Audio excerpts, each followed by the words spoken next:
Hey there, you beautiful souls. Welcome to the Authentic You podcast, where we dive deep into the power of authenticity and the journey to rediscovering your true self. I'm your host, Kristina Holle, and I'm beyond excited to embark on this transformative journey with you. Ever wonder how authenticity impacts relationship, career choices, and overall well-being? Well, wonder no more, because the Authentic You is your compass on this incredible adventure. So what can you expect from our show? Well, picture this: heart-to-heart conversation, inspiring stories, expert insights on the importance of authenticity. We're going to tackle the masks we wear, the societal expectations we navigate, and guide you back to the essence of who you truly are. The Authentic You podcast, where real stories meet real talk. Get ready to shine your light and live authentically.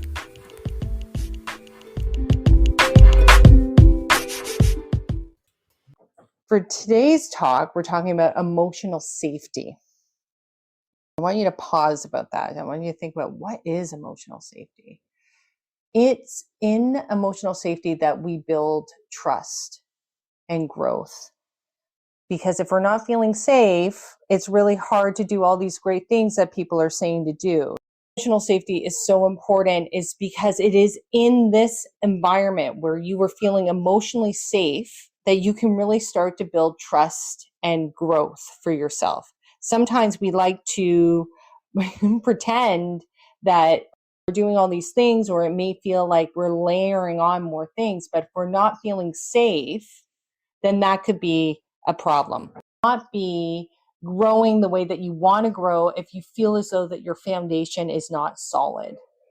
And I think it's necessary for us to understand that emotionally safety is not a luxury. It's not a nice to have. It's actually necessary. If we don't have that in place, we can't forge deeper connections with ourselves or with others, because it's almost like the idea of building a house. If you're building a house and the floor is not sturdy, or there's floorboards that could always break, then that's definitely not going to help you build the rest of the foundation of the house. It will always break. So when we understand that if we are not emotionally safe, there's no way you're going to be able to hit fear head on. I call that out all the time. You got to hit fear head on, because usually fear is an illusion and it keeps us stuck. But before we get to that point, we got to feel safe so we can do that. So if we do punch fear right in the nose, that we know that we're not going to just fall through the floor, if that makes sense. It's one of those things that when we understand the first question, do I feel safe? Am I feeling emotionally safe so I can really face these fears and move into new and amazing space that we talk about all the time, just from an emotional growth perspective. So when I say being emotionally safe, that means being in environments where you can speak up without feeling as though you're going to be ridiculed or that there's fear, being able to speak up without judgment, being able to be in a space where you can be vulnerable without feeling as though you're going to be rejected or that there's some sort of threat. Actually, it's really being in an environment where you can feel seen, valued, and heard. And I will tell you, through my experience, when I work with people, and especially in the retreat spaces, when I run the retreats with these wonderful individuals, my job is to create safe space. My job is to ensure that, if we're going to go back to the house analogy, that there's a firm foundation and no one's going to fall through the floor. And let's keep going with the house analogy. It's as though if anybody's coming to the house and they're trying to break in, then they're not welcome. That's the sacred space.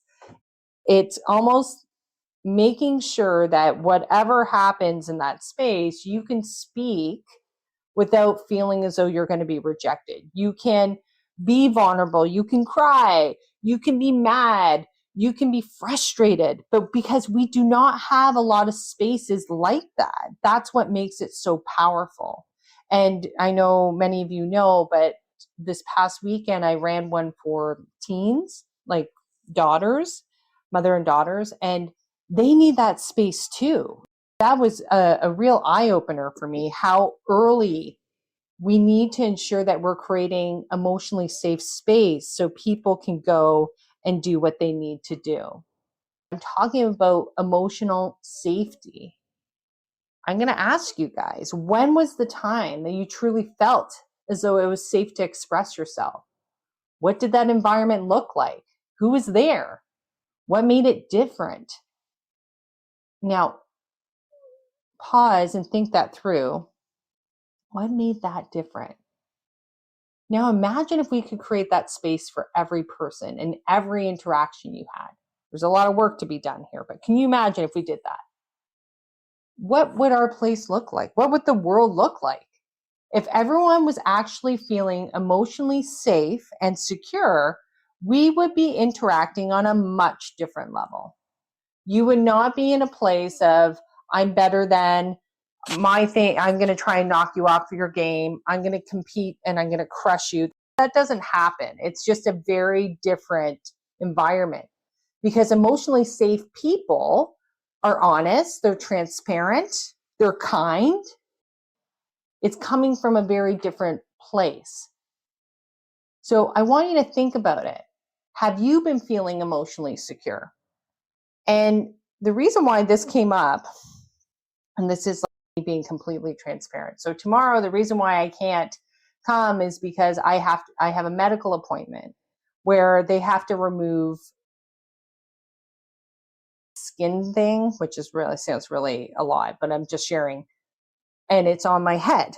And I was just like, oh no, it's on my head. Are they going to have to shave a part of my hair in order to get to this piece that is considered to be cancerous?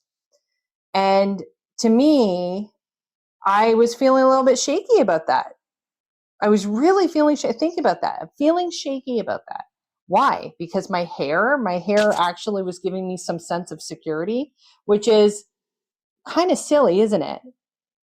But it's not, if you really think about it, because if you think about, I'll say from a feminine perspective, what hair represents, there's a feminine aspect. Right? Every superhero movie, everything you see, every strong woman has long, luscious hair and it looks a certain way. And all of a sudden, if you have a medical issue and you have to get something fixed, then you're not feeling as safe as you once were. But I share this with you because it's so natural to question stuff like that. But I'm pretty grounded in what it looks like to be emotionally safe. My hair doesn't define if I'm safe or not. But if I'm feeling really insecure, my hair could define if I'm safe or not. I hope you guys are understanding the way that I'm trying to explain that to you. That when we get grounded in emotional safety and we actually can go and do our thing, sometimes there's illusions as to what we think are going to make that, what's going to make us safe, right? The illusion is, if I have a full head of hair, I'm going to feel so much better and no one will know that there's something not right. But when we understand that is a false illusion, that's not real safety. Safety is that emotional safety that is truth comes from within. Doesn't matter if my hair's short, long, or whatever it is, I'm good. I'm totally good. So much so that I'm on this app and I'm sharing with you guys. And when I said to you, when I talk to you, it comes from a place of truth. It comes from a place where I go through these thoughts. It doesn't matter who's speaking to you right now. We are all going through our own journeys and we're all at different stages. And when we understand that and we can show up with compassion for ourselves and say, hey, you know what? We need to understand, forget about all the aesthetics and all the pretty window dressings in your house. Is your foundation okay? Is the floor okay? And if the floor is okay, don't worry, you can get different curtains later. Don't worry, my hair can grow back. Don't worry, guys. I want everybody to understand you have the tools right now to really be empowered in whatever situation you're in. And does it mean sometimes you're going to feel a little little wobbly. Yeah. But if you trust yourself and you know what your emotional safety is, because we don't talk about it, honestly, we don't. We talk about superficial things. If we know what emotional safety is, it will bring you back to that grounded feeling within, and you will be so grounded that the floor is intact. It doesn't matter what color the paint is, what color the curtains are, or whatever. That can change on an ongoing basis. So I will pause there. I want you to think about that stuff today. But I use my example purposely. So, one, you can see that it doesn't matter where you are in the journey. It's called the journey of life. There's always going to be stuff. And two, to really rephrase that wherever you are, if you are feeling nervous, scared, or if there's something going on, please step back into yourself and provide emotional safety. Love yourself. Trust yourself. Know that there's no right or wrong, but you've got to be able to understand that this is about you feeling safe. And once you feel safe, then who cares about all the window dressing? It doesn't really matter, because then you're going to show up so empowered, and you're going to foster a different level of resilience, and you're going to open so many doors that will be limitless. So I'm going to leave that with you. I'm going to start bringing up my guests. And I've got great guests in line. So I've got Cicely up first, and I've got two others. And I've got Robin, and who was the other one? I think it's Marta. Oh, hey, my dear. How are you? I am contemplating. Tell me. As a woman that has shaved my head numerous times down to the scalp, it is a beautiful experience to be free from that. But the question that you posed, when do you feel emotionally safe? And all I can think about is in my own mind, in my own bubble, in my journals, and in my artwork. I love Because that. there's no outside perception. Because there's this idea, especially with brown women, and this is a moment of total transparency. With brown women, your emotional state has to always be within stoicism. Because if you show too much of any emotion, you are now deemed a threat. Mm. You are now deemed as something quite dangerous and very unhuman, dehumanizes every experience. Because, like I said, I've shaved my head numerous times in life. Oh, she's crazy. She done lost it. She thinks she a man. All of this outside perception nonsense just comes into play. And I'm just like, either you allow me to be human or I will remain in my hermit solitude. Right. And it's like, no, we want you to be out here and be amongst the people. Then stop that.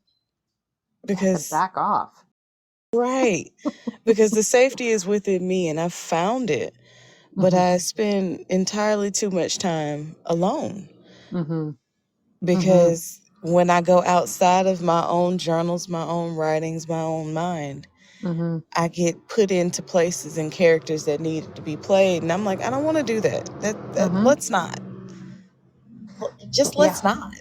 Let's not. Well, and I think even for myself, it was interesting because, I'm on my journey, I'm doing my authentic self, I've got my whole business around it. But it shook me a little bit. It surprised me but this is the part that I love going on the journey, that it never ends, right? It kind of surprised me that I'm like, oh, what if they have to shave my hair in this spot, and then it's going to be like this big gap in the front and all this stuff. And I'm like, wow, what is that about? Well, that's about how we perceive beauty, feminine beauty, in our society. And I Yep. bought into it. It was a real eye opener. That's why it's like exactly what you said. You go back. Well, fine, my hair will go, but I'm solid in who I am. My hair does not define who I am internally. Yeah, because internally, I'm human. I'm human enough. I'm human enough to pass for what society standards, manners, and all of that good jazz. But to me, I'm just an energy. I'm just something Mm. that showed up here for the experience. And with all of the outside influence and noise, and, well, you shouldn't do this and don't do that, and all of this jazz, I'm like, you know what? Leave me alone.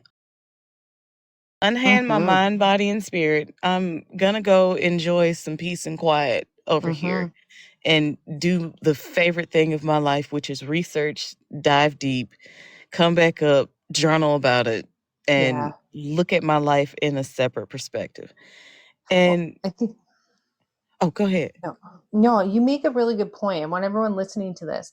Journaling brings you back to emotional space because you don't have the influence of others. You're actually connecting. I was saying it's your best friend. Connect with your best friend and get It grounded in is. yourself. And it has been for a long time. And Mm-hmm. most of my journal writings, some of them can be 1 or 2 lines. Some of them include a full tarot card spread, a Oh, music nice. playlist, and a whole poem. But it's all just me. And Mm. that is my emotional safety. That's the place that I feel the safest, with me. Outside, not so much. But I have made a foundation for me. I think it's amazing. I have some other guests, but Cicely, come back in the queue if you want. Go in line. I'm going to take Robin next, but I think that what Cicely is saying, and what a beautiful talk and conversation. This is inspired through my experience right now, and I want to share it with you guys because I'm not the only one.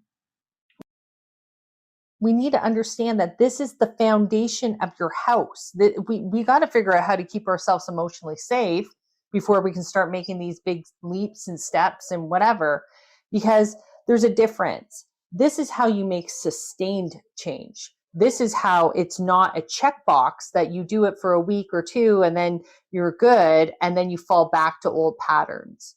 So your emotional safety will always anchor you in about what's true and what's not. So even when Cicely was saying, and I completely agree with her because I do the same, the journaling piece, and remember, journaling can come in many ways. It doesn't have to be a specific way of journaling. It's however you connect with yourself is critical when you are feeling a little wobbly.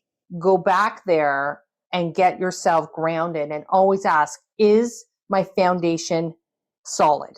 And if it's not, then maybe it's not time to go punch fear in the nose. Maybe I just need to get myself grounded first, and then I can see things clearly, just as I was saying, seeing things clearly now about, like, I'm so much more than my hair. Why would I let that hold me back? But it took probably about 45 minutes for me to get there. Hey, Robin, how's it going? Hey there, how are you? I'm good. How you doing? Close to Cicely, a wandering fool, a true philosopher, and Mm, so beautiful. listening to her, I am listening to your emotional safety, and I'm gonna spin it around a little bit in terms of being emotionally safe if you're financially safe. Oh, So that's a good I one. am, so I am so not emotionally okay when it comes to my finances at the moment. And losing my job, really. All of my safety mechanisms are in my benefits in my job. Mm, So that if I lost my job, I lose my health insurance, my disability insurance, I lose my life insurance, I lose all of that. So really struggling with them. They want me to go be released and go back with no restrictions because they don't want to honor my leave of absence anymore because I've been gone since May. Clearly, I mm, can't go back to the bedside as a nurse. That's just not something that's going to happen. And I've told them, I put it in writing. So my power is And thank you, Wandering Fool, for remembering to throw out the power, because I need some power. Is I actually, if I have to pull this card, I might. Mm-hmm. I have my good friend. She was one of my previous bosses, and she's best friends with the CNO. And the Mm. CNO, and I actually recorded it. She recorded it on a news thing where she talked about the most important thing for was nurse retention at my Mm. workplace. And I don't have any problem reaching out to her and saying, "Hey, I'm a loyal employee. I've been nurse for 32 years. I've been there at that place for 7 years, which tenured me. I stayed with you all through COVID. I Mm-hmm. didn't back out. Like, we lost a lot of nurses during COVID. Mm-hmm. And I danced the dance of moving from this department to this department to this department. I stayed with you all when I could have gone traveling and made a ton of money like every other nurse. Right. But I stuck where I was because I believe in the mission, and I believe in the patients that need us. And I will pull the card if I have to, because I feel like I when don't you think have a it's big pulling a and card. Robin, yeah, it's not pulling a card. It's like mm, having a conversation. It's about the values and whether or not they're aligned. And so you're aligning to what this lady has said. So, because when you say pull a card, this respectfully, the energy behind that is like you're doing something bad. And you're right, not doing right. anything bad. You're It's merely having a conversation about it. it's It fear. is. Fear and feeling emotionally unsafe. Mm-hmm. So it's if I could have a conversation with somebody in this HR department, Mm-hmm. I would love it. But you get a central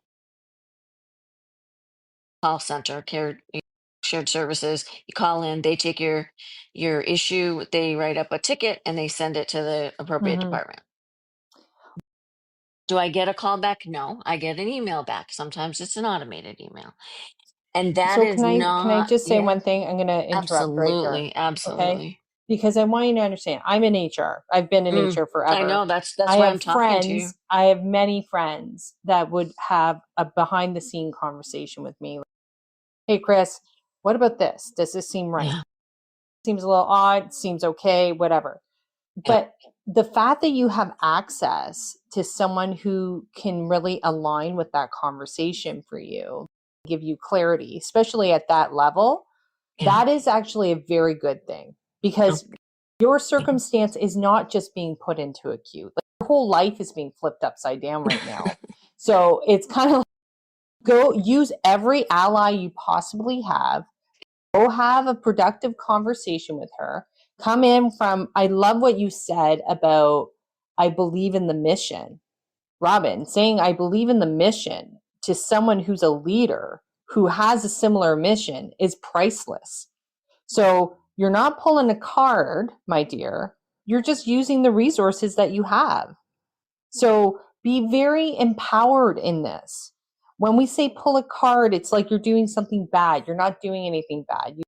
You are very fortunate, and I always say this could be the universe, very fortunate to have people around you that have a level of expertise that can assist you on this journey. So be mindful of the fear. Let's get back into emotional safety. And that when we have emotional safety, it also brings into who's on your team, who can you talk to, who can get you grounded again, right? Cicely was talking about the journal. Here we're talking about someone, if you have an empowered conversation with this leader, that is probably going to make you feel a lot better, Robin.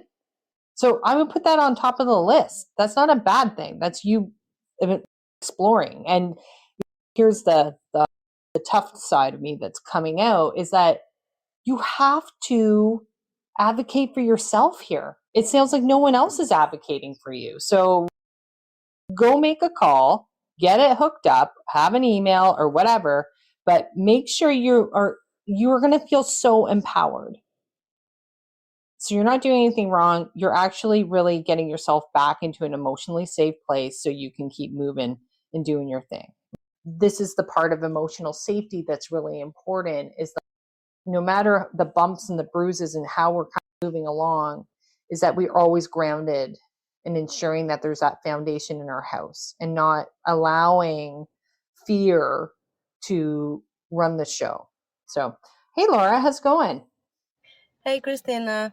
How are you? Good. I was looking forward to get a chance to talk with you on one of your lives, and today became the day. And what are your thoughts on emotional safety? I know you probably have something around this, considering your background. Yes, I thought about something I could share. And, if you wanted to ask me any questions, specific or not, I'd be happy to answer. So feel free to pick how we So go about it. how do you, when you need to feel grounded and get back Mhm. into a place of emotional safety, how do you do that? Mm-hmm. So, for me, it's just checking in with my thoughts.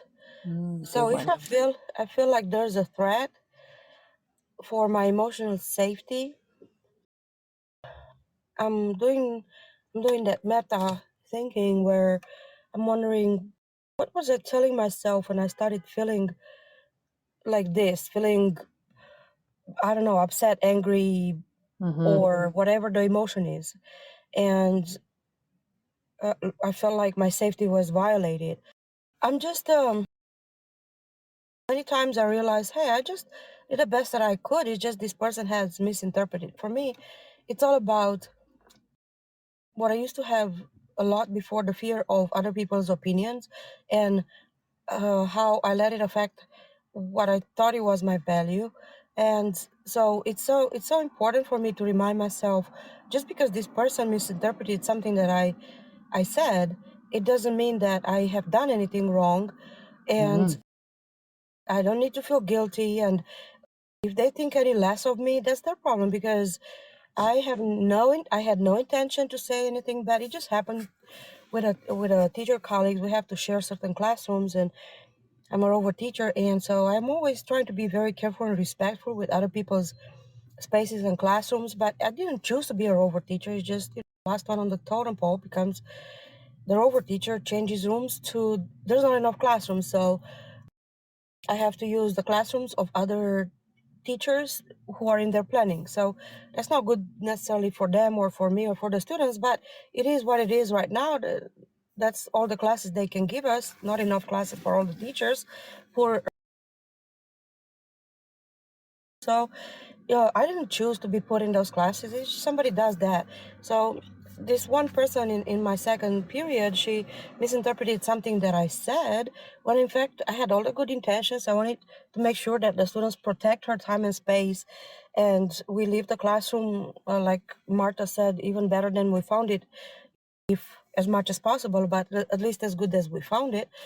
And so I always make sure to respect their spaces and tell the students, keep off this teacher's desk, and we'll just, And so I was trying to respect her time and space, and whatever I said to the kids, they thought, well, she said, I won't be spoken bad in front of the kids. And I did not say anything bad. I was just trying to make sure they come to me first, those who are used to her, because they were in my class, my students now, and she's been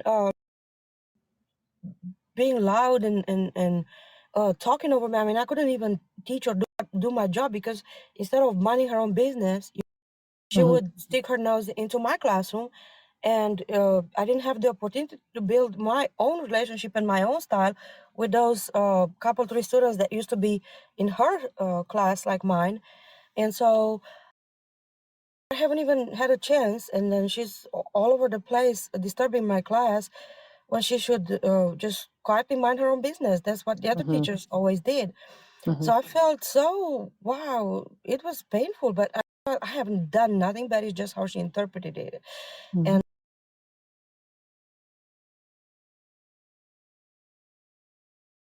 You totally closed that out beautifully. I love your example, Laura, because I think we are faced with those examples every day, that sometimes people are not as kind, they're not as open, and they have a tendency they can say really mean things, and they can actually throw you off your game. What you said about being emotionally grounded is like taking the information. Well, I would even say you don't even need to take it in. It can be like Teflon, just let it flow off of you, slide off of you. But you didn't bring it with you. You're like, oh, that's kind of your thing. I'm sorry you feel that way, but that's fine. I'm going to do my thing. And then you were back into emotional safety, getting back aligned with your own thoughts, not taking on other people's thoughts, and being grounded. I think it's very important to do that, because you'd be quite surprised if someone's having a bad day. I don't know. This actually literally happened on the weekend. So we were walking on the retreat. We went for a little nature hike outside, and we were walking on this path, and this woman and her husband came by, and they were not liking the fact that we were blocking the path. And they said some rude things. I didn't even hear it, nor did it even matter. I truly believe I wasn't meant to hear it, because I'm in my own little bubble and I'm very content. I'm not going to engage or get rocked because someone else says something. And, the other girls were like, oh, did you hear what this person said? And I said, well, I feel for that person, because if they're that upset to be that negative and make those comments or whatever, that's really about them. It's like what you said, Laura. It's really about them. It's not about us. We're in a great place. We're shining bright. We're doing our thing. But all I would ask is that we have our protective little bubbles. I call them like boundaries. And they are like, I actually see them as like energetic domes, and nothing can penetrate. They can't even touch you when you're in that space. You're just kind of doing your thing. But sometimes it's hard when you're interacting, but you do not need to carry that burden, that it's not yours. And I think Laura did a beautiful example of how to just hand that off. Be kind, be compassionate, because you don't want to be lower vibrational and get into some sort of thing. If I got upset with the person that was saying negative things, that would have wrecked the whole tone of being with these young girls and walking and doing all this really great work, because they would have hooked me in the lower vibrational space. And the hooking is what is the worst part, because then that pulls me out of my emotional safety, and then I get caught up in their particular drama. So it's not worth it. So Laura, thank you for sharing that example. I think it's an excellent example. I think many of us have that at work, or we can have that in our personal life, but thank you for sharing. So now I have Cicely. Hello. The best show. How are you again?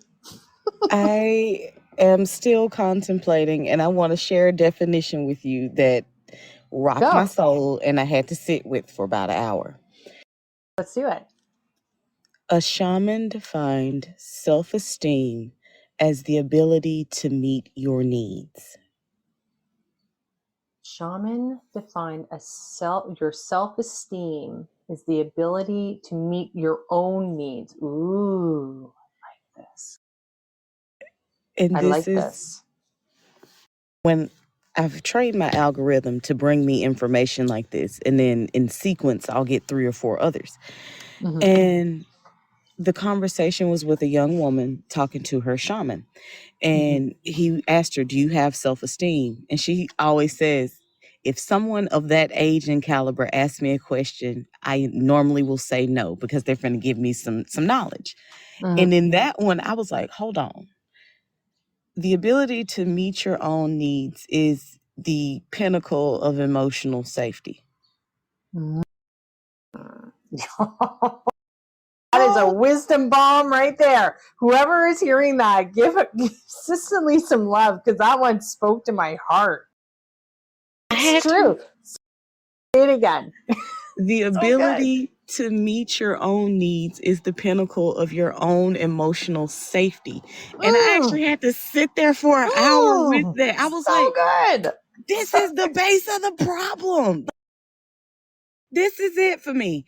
And what I find at being my age and being young, because I'm only 31, I'll be 32 in March, and Mm, being this young, I come across people that see that wisdom and they want to cultivate it. And they're mm-hmm, trying to get me to shift into what they think I need mm-hmm. instead of acknowledging that I can be a student and a teacher at the same Ooh, time, and so can you. yeah, it's great. So when I It's have those really human moments where I'm just pissy and I'm trying to meet my own needs and I'm talking to myself because I can't talk to anybody else, yeah. because outside of that, the safety is within me. So outside of me trying to talk to other people and get my needs met usually ends up with them trying to fix the problem, because I hang out with people like you. I hang out with coaches, therapists. Mm-hmm. You're This like, is okay. their livelihood, and they see me in my youth, and Whew, they've been in practice as long as I've been alive, so to speak. And so they good. see it and they're like, "Oh, you just need to." And I'm like, "No, just listen to me, please. I know it sounds crazy. Just let me get this concept through and Mm. provide me the emotional safety to not be fixed in the moment, because I'm wise enough to come to the conclusion I need to. I just need the safety outside of myself for about 20 minutes. Can I borrow you?" You hold space. Ask yourself this, guys. Who do you have in your life that can hold? Not many people can hold space for me. I'm going to be honest. I have like one or two. Cicely, you might be able to do it. So it's just like this We're in the same boat. container of safety. That is pure masculine energy. It's just like, I don't need to judge it. I'll just hold you so you can get emotionally set and safe and grounded. Boom. That is intense Yes. stuff. Because the wisdom comes from us within ourselves and going deep within ourselves. But if Mm-hmm. I don't have a safety net anywhere around me, I'm going to dive too far away from humanity. So I Mm-hmm. need that space. And it's usually in masculine energy. A lot of times It people are is. like, "Oh, she likes the men," but men can hold space for me in But it ways. doesn't have to be a man. Yes, I have very strong masculine energy. I can hold that space. We all have masculine, feminine. You know the people that can do it, right? Right? Like you've right. got guys, but you also have. I am known. People used to thought like, I look a certain way, but I would act like a dude for so long because I was really good at holding space. It was Mm. a thing. We're in the same boat, friend. I just want you to Yes. know that, because I'm the woman that has shaved her head a couple of times and looked exactly like my brother. Profound wisdom that you just shared there. It's absolutely beautiful. When we judge someone else, we're actually judging ourselves. What we love and hate in others, we love and hate in ourselves. It took me a long time to kind of wrap my head around that, but it's truth. When we are separating and we're thinking, oh no, that you're othering, as then you don't even realize that you're hurting yourself. So and I love this piece about love and acceptance, this is where empathy and compassion and leading with kindness, this is a part of our nature. It's who we are. But yet when we do the other ones and we separate, we take ourselves further and further away from that level of empathy and that level of compassion. So when you feel something for someone else, maybe show up with a little more compassion in those environments rather than trying to separate and say do the blame game and all that stuff.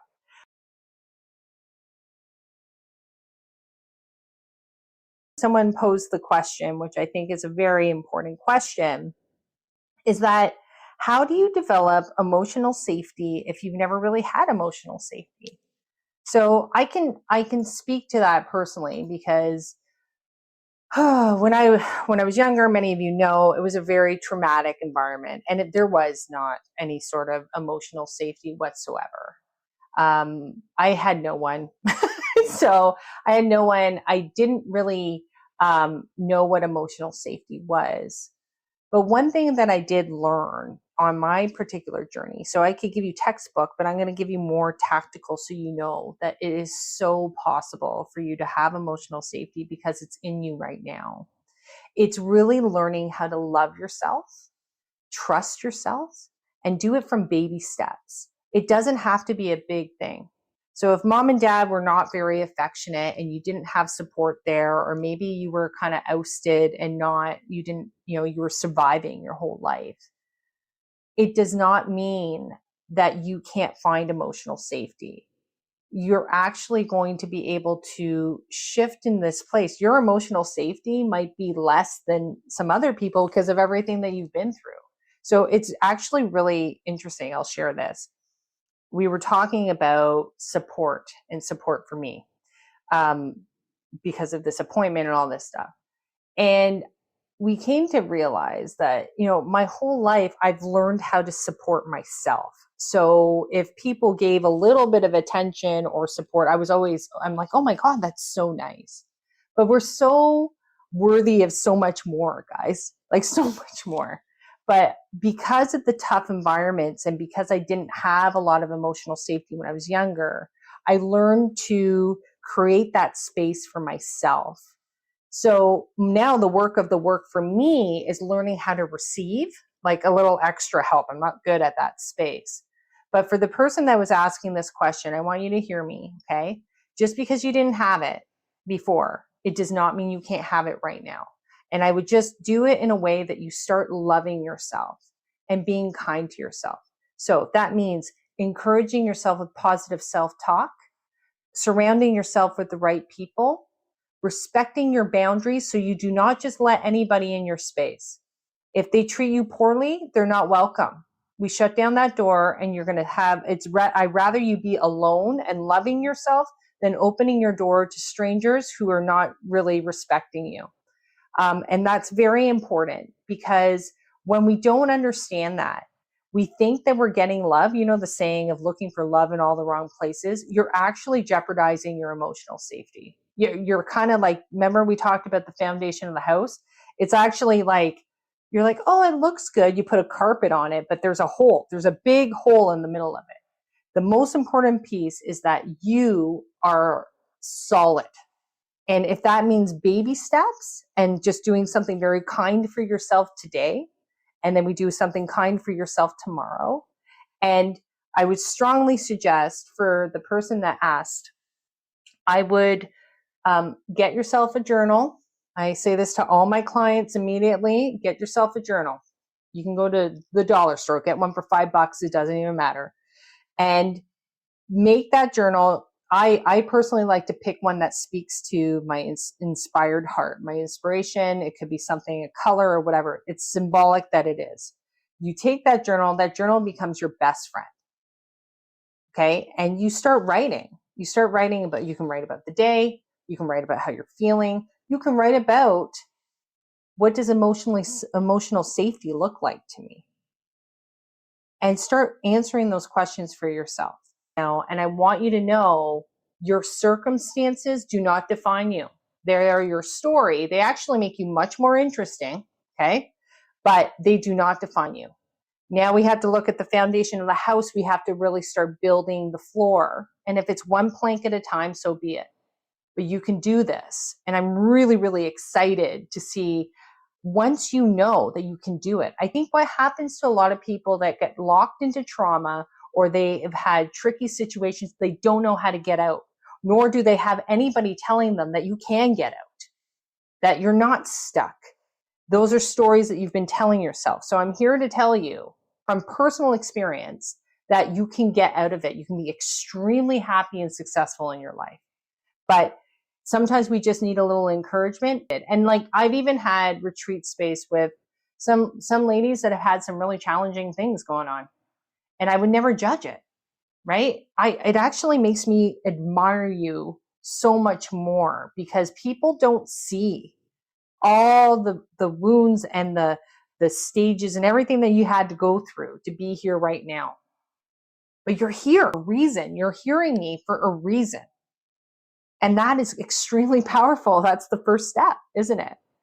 So keep doing your thing and keep coming back because you're going to be able to be supported.